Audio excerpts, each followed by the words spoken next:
محترم بزرگ عزیز دوستو، شعبان کا مبارک مہینہ چل رہا ہے۔ شعبان سے متعلق کچھ باتیں گزشتہ جمعہ حضرات کے سامنے عرض کی گئی کہ شعبان المعظم کا پورا مہینہ بڑا بابرکت مہینہ ہے۔ اس سے پہلے رجب المرجب کا جو مہینہ گزرا ہے وہ مہینہ بھی بڑا بابرکت تھا۔ یہ مہینہ بھی بڑا عظیم الشان برکتوں والا مہینہ ہے۔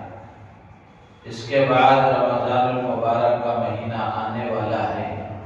وہ بھی بڑا عظیم الشان مہینہ ہے۔ تو یہ سارے مہینے گویا نیکیوں کے سیزن ہیں۔ آدمی کو اپنے آپ کو عبادتوں میں لگا کر اللہ کی اطاعت میں اضافہ کر کے اللہ کو راضی کرنے والے کاموں میں اپنے آپ کو مشغول کر کے اپنی آخرت بنا لینے کی فکر اور کوشش کرنی چاہیے۔ نیک اعمال کا ذخیرہ اپنے پاس جمع کر لینا چاہیے۔ جیسے دنیا میں دیکھتے ہیں کہ کسی بھی چیز کا سیزن آتا ہے تو اس کے کاروباری، اس کی تجارت کرنے والے، اس کے بزنس مین ہر طرح کی قربانی دے کر اس سیزن سے فائدہ اٹھاتے ہیں۔ راحت و آرام کی قربانی، خواہشات کی قربانی، کھانے پینے کی قربانی، سونے جاگنے کی قربانی، ہر طرح کی قربانی دے کر کے وہ سیزن سے فائدہ اٹھاتے ہیں تاکہ آگے کے لیے سہولت ہو سکے۔ یہ موقع ملا ہے، اس سے فائدہ اٹھا لیا جائے، پھر اس کے بعد آرام کر لیں گے، اس کے بعد سہولتیں پیدا ہو جائیں گی، کچھ راحت کا انتظام ہو جائے گا۔ تو بالکل اسی طریقے سے یہ مبارک مہینے نیکیوں کے سیزن ہیں۔ اس میں اپنے آپ کو خیر کے کاموں کا، بھلائی کے کاموں کا، نیکیوں کا اور اچھے کاموں کا اپنے آپ کو عادی بنانا چاہیے۔ اعمال صالحہ کا ذخیرہ اپنے پاس جمع کر لینا چاہیے۔ اس لیے کہ دنیا میں اللہ تعالیٰ نے ہمیں جو پیدا فرمایا ہے اس کی وجہ یہی ہے، قرآن میں اللہ تعالیٰ فرماتے ہیں الذی خلق الموت والحیاۃ لیبلوکم ایکم احسن عملا۔ اللہ تعالیٰ نے دنیا میں موت و حیات کا نظام بنایا ہے۔ روزانہ کچھ انسان آ رہے ہیں تو کچھ جا رہے ہیں۔ تو یہ موت و حیات کا جو نظام اللہ نے چلایا ہے، بنایا ہے، یہ کیوں ہے؟ اللہ تعالیٰ فرماتے ہیں لیبلوکم ایکم احسن عملا۔ اللہ تعالیٰ یہ دیکھنا چاہتے ہیں، آزمانا چاہتے ہیں، امتحان لینا چاہتے ہیں، جانچتے اور پرکھتے ہیں کہ تم میں سے کون اچھا عمل کرتا ہے۔ لیبلوکم ایکم احسن عملا۔ تو اس لیے ہم میں سے ہر ایک کو اللہ نے زندگی دی ہے اور دنیا میں وقت گزارنے کا موقع دیا ہے، تو اس سے فائدہ اٹھاتے ہوئے اللہ کو راضی کرنے والے کاموں میں اپنے آپ کو لگانے کی کوشش کرنا چاہیے تاکہ اللہ کے فرما بردار بندوں میں ہمارا شمار ہو جائے۔ اور آدمی نیک کام کرتا ہے تو نیک اعمال کے اس کی زندگی پر اچھے اور گہرے اثرات پڑتے ہیں۔ اچھے اعمال کا اچھا اثر اس کی زندگی پر نظر آتا ہے۔ آپ نیک لوگوں کو دیکھیں، اللہ کے محبوب اور مقرب بندوں کو دیکھیں، ان کی زندگی کے ہر پہلو پر ان کی نیکی کا اثر نظر آتا ہے۔ تو اچھے اعمال کے اثرات مرتب ہوتے ہیں، اس کے فائدے ظاہر ہوتے ہیں۔ بارہا میں نے یہ بات آپ حضرات کے سامنے عرض کی ہے کہ آدمی نیک کام کرتا ہے، نیکیاں کرتا ہے، اللہ کی اطاعت والے کام کرتا ہے، تو اس کا اجر و ثواب اللہ تعالیٰ جو آخرت میں عطا فرمائیں گے وہ تو دیں گے ہی، لیکن اس کے فائدے دنیا میں بھی اس کو ملیں گے، دنیا میں بھی اس کے اثرات اس کو ظاہر ہوں گے۔ ایسا نہیں ہے کہ آدمی اللہ کی اطاعت کرے، فرمانبرداری کرے، اللہ کے حکموں کے مطابق زندگی گزارے تو اس کا فائدہ صرف اور صرف آخرت میں ہونا ہے، دنیا میں کچھ ملنے والا نہیں ہے، ایسا نہیں، بلکہ آدمی اللہ کے حکم کو پورا کرتا ہے تو سب سے پہلے اللہ تعالیٰ اس کا اچھا اثر دنیا میں ظاہر فرماتے ہیں، دنیا کا فائدہ اس کو دکھاتے ہیں کہ اس کام کے کرنے کا کیا فائدہ دنیا میں اس کو ملا، پھر اس کے بعد آخرت کا جو اجر ہے، آخرت میں جو ثواب ہے وہ تو ہے اپنی جگہ۔ تو اس لیے آدمی کو غفلت سے بیدار ہو کر ان مبارک مہینوں میں بطور خاص یہ شعبان کا مہینہ اللہ نے ہمیں دیا ہے اور اللہ نے صحت و سلامتی کے ساتھ ہمیں رکھا ہے، تو ہم میں سے ہر ایک کو اس بات کی کوشش کرنی چاہیے کہ اس مہینے سے فائدہ اٹھا کر کے ہم اپنے پاس اعمال صالحہ کا ذخیرہ جمع کر لیں، اچھے اعمال کریں تاکہ اس کے اچھے اثرات ہماری زندگی میں ظاہر ہوں۔ علماء نے مستقل اس پر کتابیں لکھی ہیں، تفصیل کے ساتھ یہ باتیں لکھی گئی ہیں کہ نیک اعمال کے کیا فائدے آدمی کی زندگی میں ظاہر ہوتے ہیں، دنیاوی فائدے کیا ہیں، اخروی فائدے کیا ہیں، نیک کام کرنے پر دنیا میں کیا ملتا ہے اور اچھے اعمال کا اثر آخرت میں کیا ظاہر ہوتا ہے، اس پر علماء نے تفصیل کے ساتھ باتیں لکھی ہیں۔ تو اسی سے متعلق کچھ باتیں اس جمعہ حضرات کے سامنے عرض کی جائیں گی کہ اعمال صالحہ کے کیا فائدے ہیں، آدمی نیک عمل کرتا ہے تو اس کو کیا فائدہ ہوتا ہے۔ اللہ تعالیٰ سے دعا ہے اللہ تعالیٰ ہم سب کو ان باتوں پر عمل کی توفیق عطا فرمائے اور ہمیں نیک کام میں آگے بڑھنے والا، خیر کے کاموں میں سبقت کرنے والا، اللہ کی اطاعت میں تیزی سے دوڑنے والا اور آگے بڑھ چڑھ کر حصہ لینے والا اللہ تعالیٰ مجھے آپ کو بنائے۔ علماء نے لکھا ہے کہ نیک عمل کا اور اعمال صالحہ کا آدمی کی زندگی میں فائدہ یہ ہوتا ہے کہ آدمی اچھے اعمال کرتا ہے، اللہ کو راضی کرنے والے کام کرتا ہے، تو اس کا پہلا فائدہ یہ ہے کہ اللہ تبارک و تعالی اس کے ولی بن جاتے ہیں، ذمہ دار بن جاتے ہیں، نگران بن جاتے ہیں۔ قرآن میں اللہ تعالیٰ نے فرمایا اللہ ولی الذین آمنوا کہ اللہ تعالیٰ ایمان والوں کے ذمہ دار ہیں، نگران ہیں، ولی ہیں۔ جس کی ذمہ داری اور جس کی نگرانی اللہ تعالیٰ فرمائے اور اللہ جس کا ولی بن جائے اس کے لیے کس بات کا ڈر ہو سکتا ہے؟ اس کے سارے کام آسان ہو جاتے ہیں، ہر طرح کی پریشانیوں سے اللہ تعالیٰ اس کی حفاظت فرماتے ہیں۔ دنیا میں کوئی اس کو ستاتا ہے،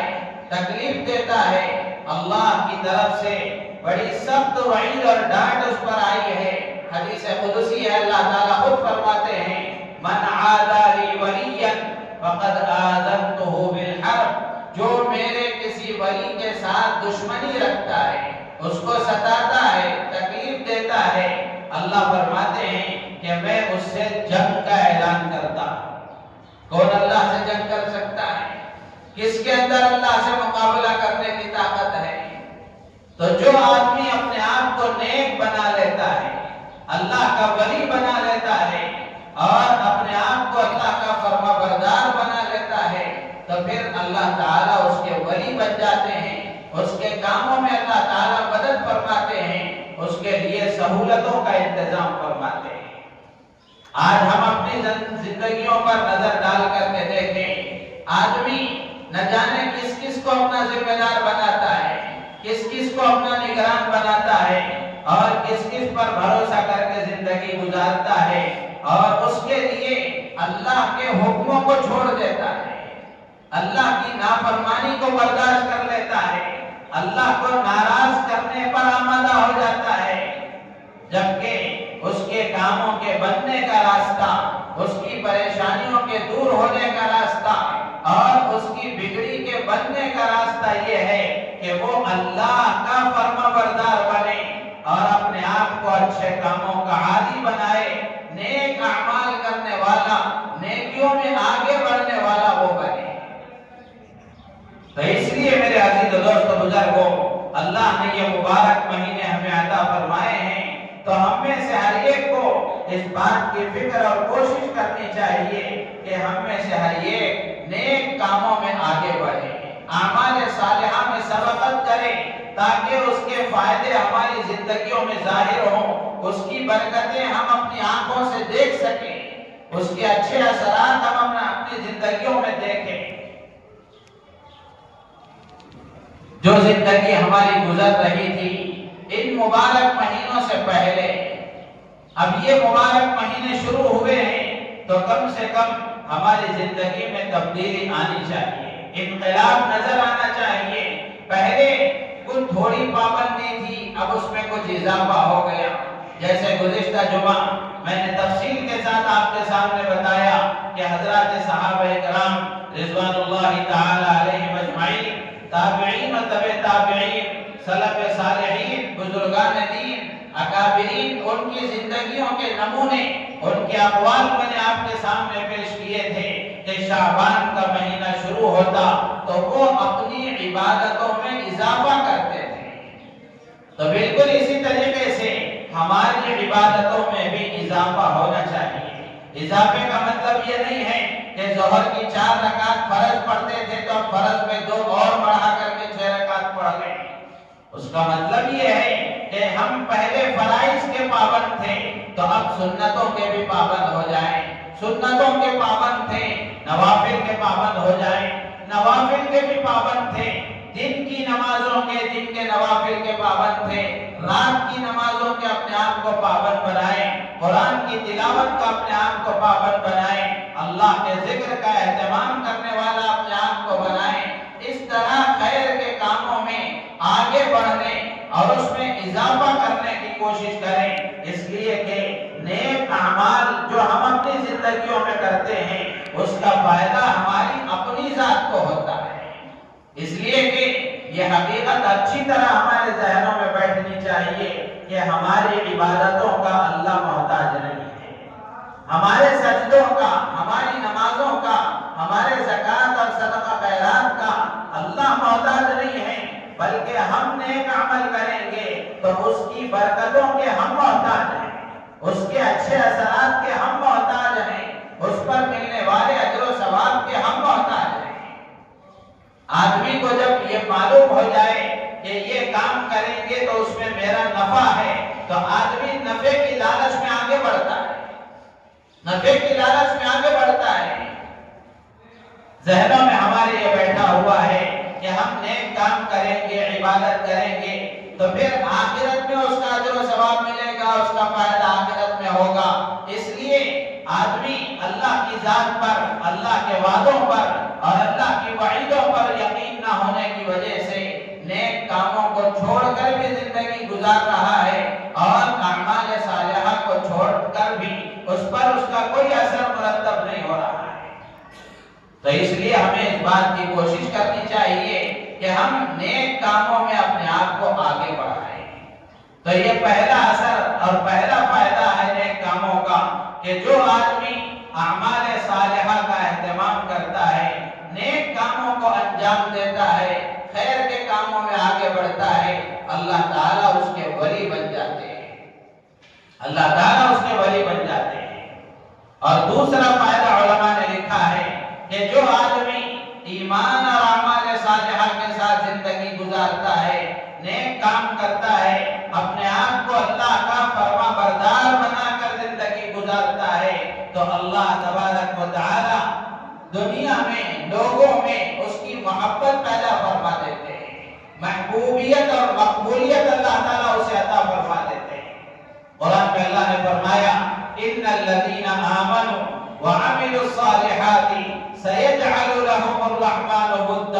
کہ جو ایمان والا اعمال صالحہ کے ساتھ زندگی گزارتا ہے اللہ تعالیٰ زمین میں اس کے لیے محبت پیدا فرما دیتے ہیں، نیک لوگوں سے محبت ہو جاتی ہے۔ ہم دیکھتے ہیں کہ کتنے اللہ والے ہیں، کتنے بزرگان دین ہیں، ان سے ہمارا کوئی رشتہ نہیں، ان سے ہمارا کوئی تعلق نہیں، ہم انہیں پہچانتے بھی نہیں ہیں، لیکن کوئی اللہ کے نیک بندے کا تذکرہ آتا ہے یا اللہ کا نیک بندہ ہمارے سامنے آ جاتا ہے تو ہمارا دل اس کی عظمت سے بھر جاتا ہے، ہمارے دل میں محبت پیدا ہو جاتی ہے، اور ہر آدمی کوشش کرتا ہے کہ میں اس سے مصافحہ کروں، سلام کروں، مصافحہ کروں، معانقہ کروں، ان سے دعا کی درخواست کروں۔ یہ محبت کے اثرات ہیں جو ظاہر ہوتے ہیں۔ تو نیک اعمال آدمی کرتا ہے، اللہ کی اطاعت میں اپنی زندگی کو گزارتا ہے، اللہ تعالیٰ لوگوں میں اس کی محبت پیدا فرما دیتے ہیں، محبوبیت کا مقام اللہ اسے عطا فرماتے ہیں، مقبولیت عطا فرماتے ہیں۔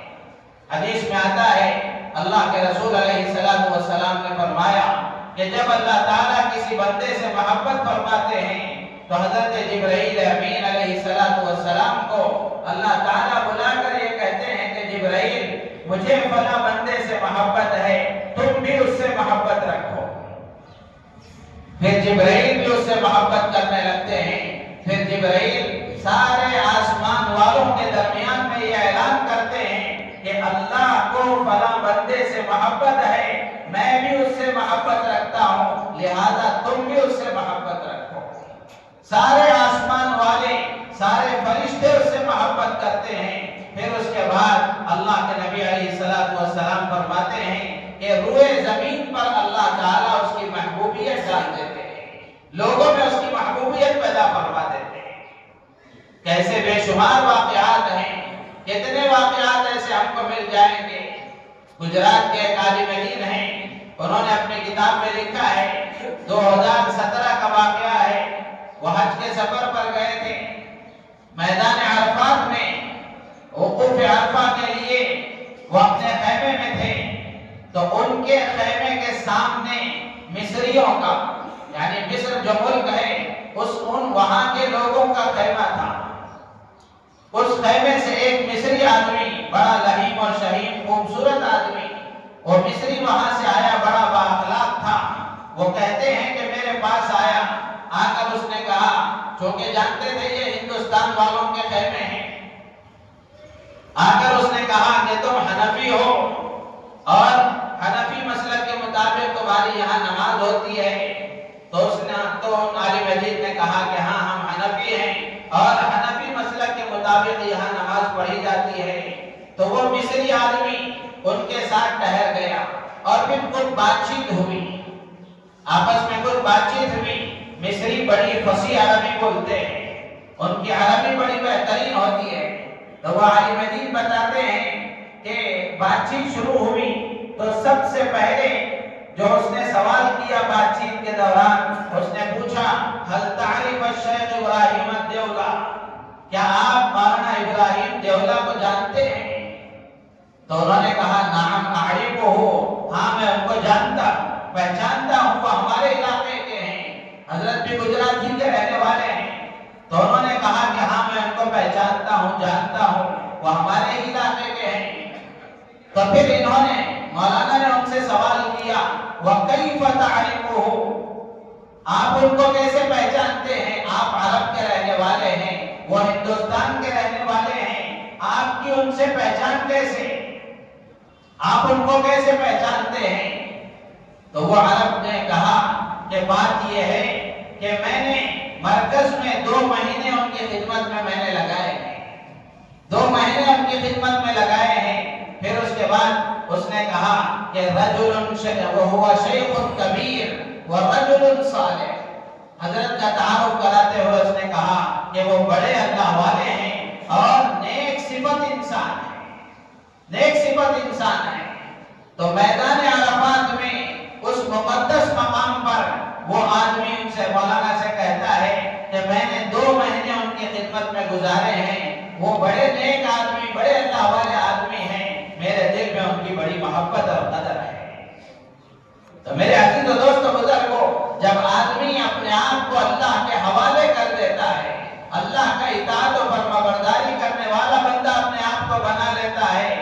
متی و فرمانبردار بن جاتا ہے اللہ کا، اللہ کے حکموں کے مطابق زندگی گزارتا ہے، تو پھر اللہ تعالی لوگوں کے دلوں میں اس کی محبت پیدا فرما دیتے ہیں۔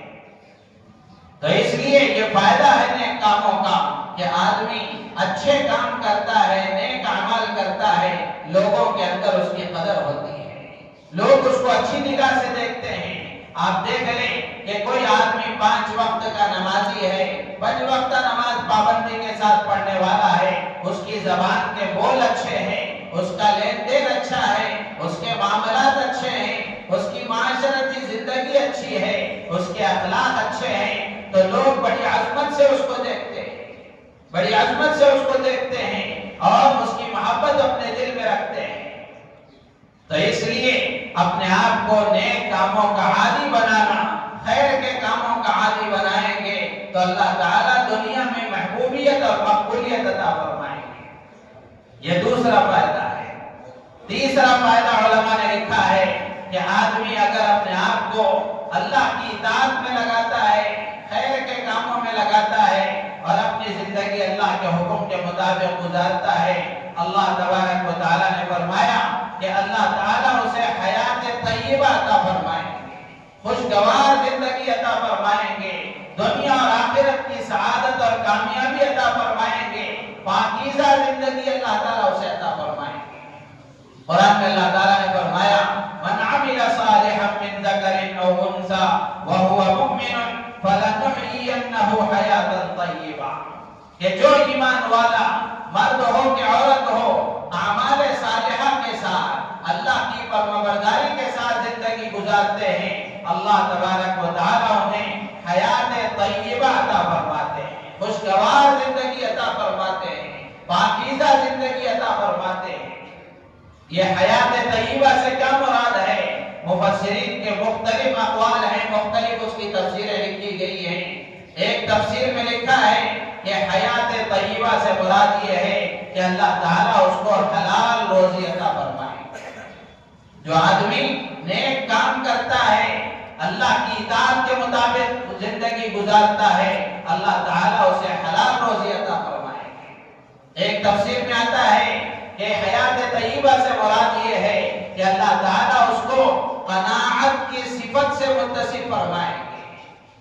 قناعت اس کے اندر اللہ تعالیٰ پیدا فرمائیں گے۔ قناعت کا مطلب یہ ہے کہ اللہ نے اس کو جتنا عطا فرمایا ہے اس پر اللہ تعالیٰ اسے شکر گزاری کی توفیق دیں گے، کہ جتنا اللہ نے دیا ہے وہ اس پر قناعت کر کے بس کر کے زندگی گزارتا ہے۔ اللہ کے نبی علیہ السلام کی مسنون اور معصور دعاؤں میں ہے، اللہ کے نبی علیہ السلام نے قناعت کو اللہ سے مانگا ہے کہ اللہ قناعت کی صفت میرے اندر پیدا فرما۔ قناعت بہت بڑی چیز ہے۔ اللہم قنعنی بما رزقتنی، کہ اللہ جو تو نے مجھے دیا ہے، جتنا تو نے مجھے عطا فرمایا ہے، اس پر قناعت کے ساتھ زندگی گزارنے کی توفیق عطا فرما۔